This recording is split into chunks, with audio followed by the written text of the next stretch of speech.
Prezados, os cumprimento com a saudação cristã. O título da mensagem de agora é Estes Últimos Dias. O texto sagrado diz: Assim diz o Senhor Deus, naquele dia terás imaginações no teu coração e conceberás mau desígnio. E dirás: subirei contra a terra das aldeias sem muros. Virei contra os que estão em repouso, que vivem seguros, que habitam todos em muros e não têm fechaduras nas portas. Ezequiel 38, 10 a 11. Sem dúvida, essa profecia é endereçada a Israel para que, perseguido pelo mundo inteiro e fugitivos de todas as nações, agora parece estar em lugar seguro. Povo tão pequenino e ameaçado por todos os lados, mas por enquanto ninguém pode fazer-lhe mal, porque Deus levantou duas potências para lhes garantir, por enquanto, que é os Estados Unidos e a Inglaterra. Apesar de Israel ainda não ter reconhecido Cristo como Filho de Deus, mesmo assim, o grande Eu Sou lança sua benignidade, pois seu Filho unigênito nasceu em sua natureza humana em Israel. Essa profecia começa a concretizar-se. O povo israelita saiu de entre as nações e agora está habitando nas terras desérticas. E para este povo foi dividido possessões, está criando o seu gado. Enquanto isto, o príncipe de Elos começa a ter imaginações. A ameaça concretiza-se de Stalin, já que está sendo preparado a grande guerra, que será exatamente nas terras desérticas de Israel. Sabedora da grande destruição que ali virá, já está entregando parte dos seus territórios ocupados, e até cedendo parte de Jerusalém aos árabes inimigos da Rússia, para assim tentar desviar e retardar a grande calamidade que aproxima-se. Não sabendo o povo hebreu que a grande desgraça virá de qualquer forma, não obstante aos enormes esforços de paz levados a efeito pelos Estados Unidos da América. A palavra de Deus diz que muitos povos virão juntos ao grande urso para ajudá-lo a invadir Israel e, em consequência, governar o mundo. O profeta Ezequiel enumera nome por nome dos países que ajudarão ao grande dragão vermelho. Ezequiel 38, 5 até 6, que são os persas, é atual Irã, Cuxi, em hebraico são os etíopes, ferrenhos comunistas, Puti são os líbios, todos descendentes de Cão. Sabemos que habitam atualmente no rio Eufrates, Gênesis capítulo 10. Gomer é o grande pai dos celtas, Gomer é a Alemanha e Togarma são os armênios. Esses países foram previstos pelo profeta Ezequiel como fazendo parte do grande império das trevas, e agora está evidenciado para melhor firmar os nossos pensamentos, envolvendo-nos ao passado, aproximadamente 6.000 anos atrás, para sabermos de quem se originou Gog e seus aliados. Toda a raça humana é descendente de Noé, através de seus filhos, Sem, Cão e Jafé. Noé, certa vez, embriagou-se com vinho, e ao cair mostra suas vergonhas. Cão, ao vê-lo naquele estado deplorável, sorriu e chamou os seus irmãos.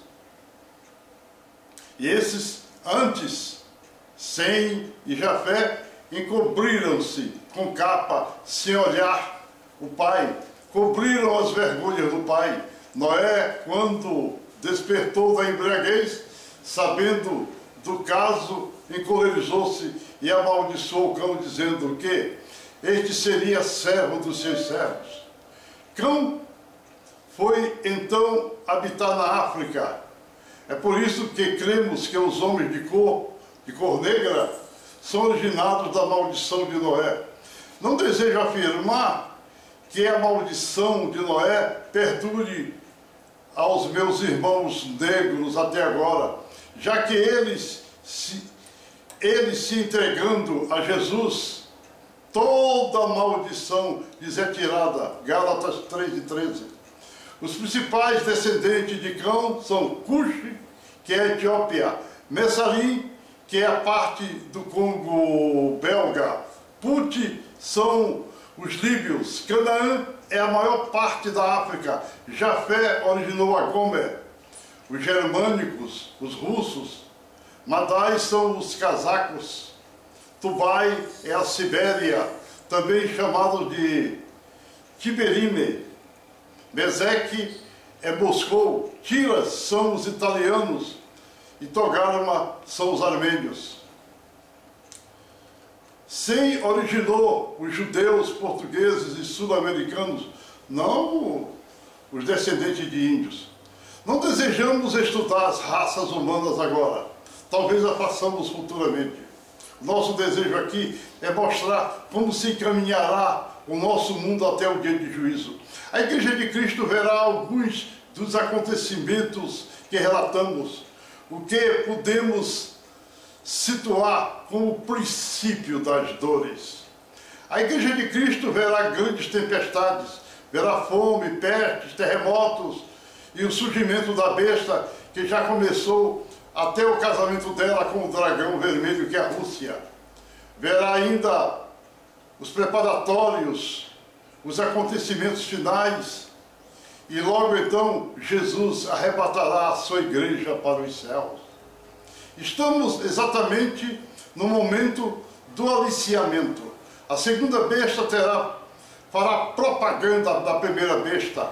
Aparece a segunda besta com chifres de cordeiro, isto é, o Papa se apresentará como santo, vestido de branco, vestes escarlate, quando o próprio Papa prega as suas hipocrisias ao ar, e ao ar livre, multidões são vistas ajoelhadas perante ele. Apocalipse 13:14. Moças e mulheres, crianças choram, pois acham que ele é o enviado de Deus. Apocalipse 13:12. Beija o chão, como o seu antecessor fazia, que é uma terra cheia de pecados, ensopada do sangue dos inocentes, que ele mesmo derramou. Apocalipse 8:9 até 11. Dá todo apoio a imagens feitas de barro, significando assim que atinge aos homens com a grande humilhação. Apocalipse 13:14. Embrutece as mentes dos seres humanos. Apocalipse 9:20. Mais adiante, em futuro próximo, o Papa até vai fazer as imagens de escultura a falar. Apocalipse 13:15. Ele ainda terá poder até de chamar fogo, atrair fogo dos céus, perante todos os homens, e estes se ajoelharão à sua presença como se fosse Deus. Apocalipse 13:13. Na tiara papal está escrito Vicaribus Filii Dei, que somando-se em algarismo romanos, dá o número maldito 666, onde identificam como a besta, figura espiritual do Apocalipse 13:28. Depois de se unir com a Rússia, irá controlar todos os homens da terra. Apocalipse 13:16 a 17.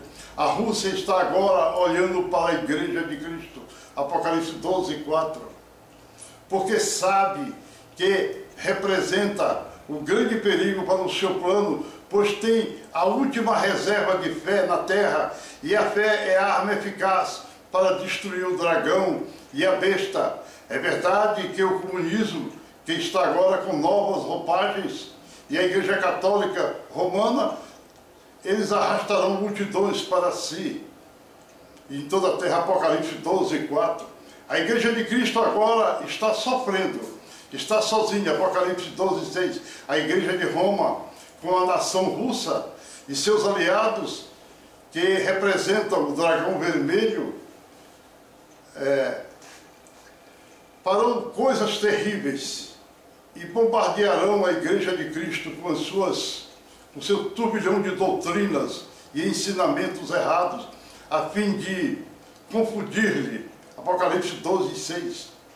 Não conseguirá a vitória, porque Deus alimenta com o pão espiritual, que é a sua palavra, e deu-lhe 2 asas de águia, isto é, os 2 conhecimentos primordiais da salvação, que são Deus Pai e Deus Filho.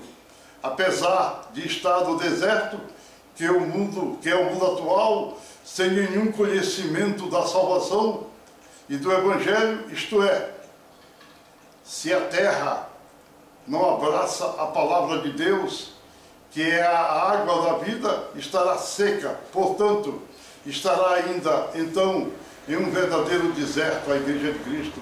Não obstante a isto, essa Igreja de Cristo será bem nutrida, pois o conhecimento da palavra de Deus, do Pai e do Filho, atingirá de forma maravilhosa. É representado como uma águia, que significa poder.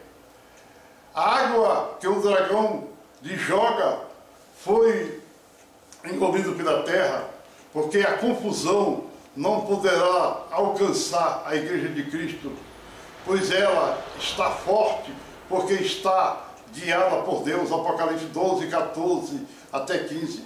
A besta e o falso profeta e o dragão lhe jogarão água. Apocalipse 12:15. Muitas dessas águas representam a confusão, pois a Igreja de Cristo agora está no deserto, que significa sozinha, sofrendo. E a água que a besta e o dragão lhe jogam, que são as doutrinas falsas, distantes da palavra de Deus, como a idolatria, o mundanismo, os pentecostais, a reencarnação, a imoralidade, a imortalidade da alma, a imoralidade, a guarda do dia de sábado, domingo, até usando o apelido imundo que o diabo pôs em Deus, que é Jeová. O diabo taxou a Deus com esse apelido, mas Deus não está satisfeito. Quando os pastores gritam o nome de Jeová, eles estão insultando a Deus. O dragão ficou irado, porque não pode prevalecer contra a Igreja de Cristo. Apocalipse 12:7. Exatamente nesse momento, a Igreja de Cristo será arrebatada. E eles, o que eles vão fazer? Eles vão se dirigir para os aparentados dessa igreja. Quem são os aparentados dessa igreja?